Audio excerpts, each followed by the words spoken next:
So this happened in December 2018. I'd just finished a tough semester at college, and my friends and I wanted to celebrate with a quick winter getaway. We rented this small cabin deep in the mountains, perfect for a few days of relaxation, drinking, and just unwinding.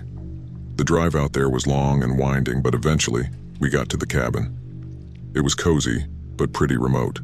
No neighbors, barely any cell signal, and the nearest town was about 30 minutes away. It felt like the middle of nowhere.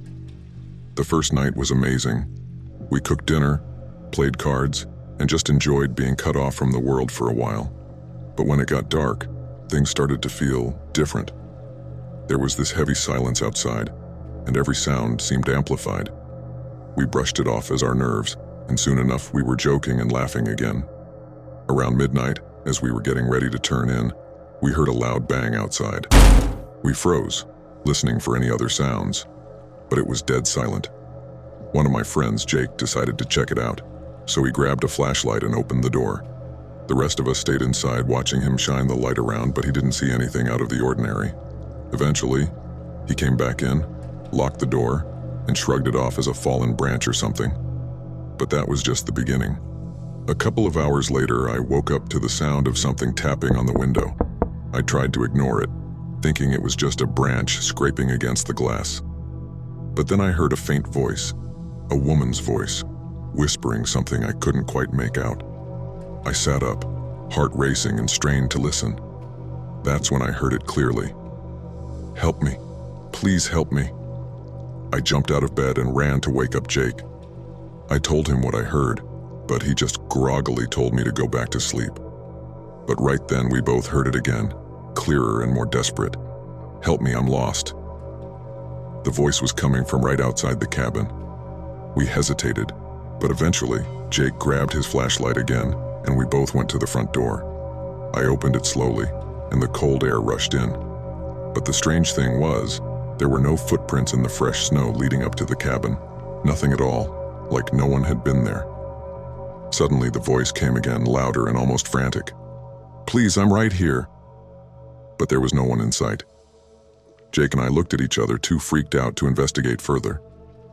We slammed the door, locked it, and stayed up the rest of the night listening to that voice fading in and out around the cabin, moving from one window to the next. By morning, it was gone. We packed up and left the cabin that day. I don't know what we heard that night, but one thing's for sure, we were not alone out there.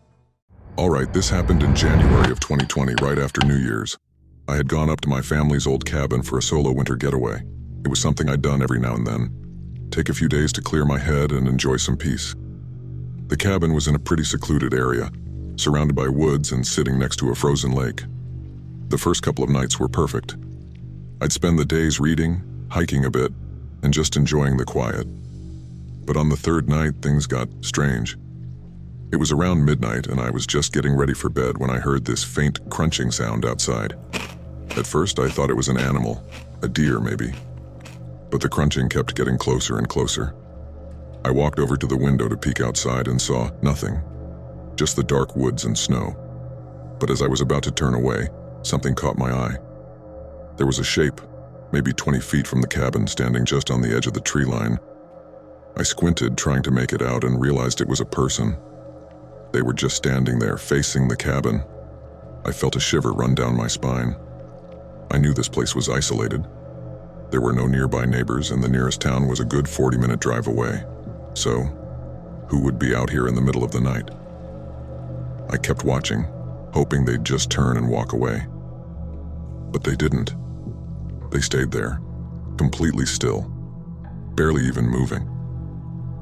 I felt like they were watching me, but I couldn't see their face in the shadows. After what felt like forever, I decided to close the curtains and go to bed, hoping whoever it was would be gone by morning. The next day, I stepped outside to look around. There, in the snow, were footprints leading up to that spot by the tree line. But here's the weird part. There were no footprints leading away. It was like they just appeared out of nowhere, stood there all night and then vanished. I told myself it was nothing, that maybe the snow had just filled in the tracks, but I couldn't shake the feeling that something was wrong. That night, as I was lying in bed, I heard the crunching sound again. It was the same slow, deliberate crunching, like someone was walking through the snow toward the cabin. I held my breath and listened as it got closer and closer until it stopped, right outside my bedroom window. I didn't dare look. I lay there, frozen, listening, waiting. After a while, I heard a soft tapping on the glass, like someone was gently knocking. I forced myself to peek just for a second and saw a figure, tall, dark, with no clear face, just standing outside the window. I pulled the blanket over my head and lay there, too terrified to move. I stayed like that until morning, and when I finally worked up the courage to look, the figure was gone. But outside in the snow, there were fresh footprints leading right up to my window, and no prints leading away. The moment I saw that, I packed my things, got in my car, and drove straight home. I haven't been back to that cabin since, and honestly, I'm not sure I ever will. This happened in December 2018, a few days before Christmas. I'd just finished my final exams, and a couple of friends and I decided to do a road trip up to a ski lodge in the mountains to celebrate. There were 4 of us: me, my buddy Josh, and 2 friends from school, Emma and Ryan. We packed the car with all our gear, loaded up on snacks, and hit the road early in the morning. The drive was fine at first, just typical winter roads and snow-covered trees everywhere. But as we got closer to the mountains, the weather started getting rough. The snowfall was heavy, and the sky was getting darker, even though it was still early afternoon. We kept going, though, thinking we could make it to the lodge before it got any worse. At one point, we passed this old gas station on the side of the road. It looked abandoned, but as we drove by, we noticed an old man standing out front watching us.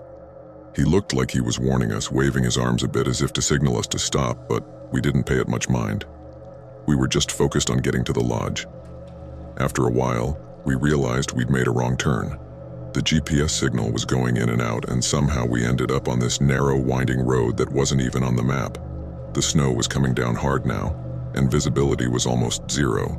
But we couldn't just turn around because there wasn't enough room, so we kept pushing forward, hoping we'd find a place to pull over and regroup. Then, out of nowhere, we spotted a cabin up ahead on the side of the road. It looked pretty run down, but it was our only option to stop and get our bearings. We parked and the 4 of us climbed out of the car, shivering from the cold. As we got closer to the cabin, I noticed something strange.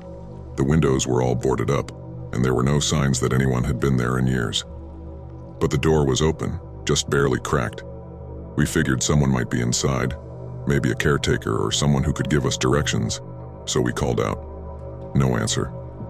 We pushed the door open and stepped inside. The place was completely dark except for a small candle burning on a table in the middle of the room. The weird thing was, the candle looked fresh, like someone had just lit it. But the cabin was completely silent and empty, not a single sign of anyone there. Ryan and Josh started looking around while Emma and I stayed by the door, feeling creeped out. Then we heard a noise. Footsteps on the wooden floor coming from the back of the cabin. Josh called out, asking if someone was there, but no one answered. The footsteps got closer and then stopped.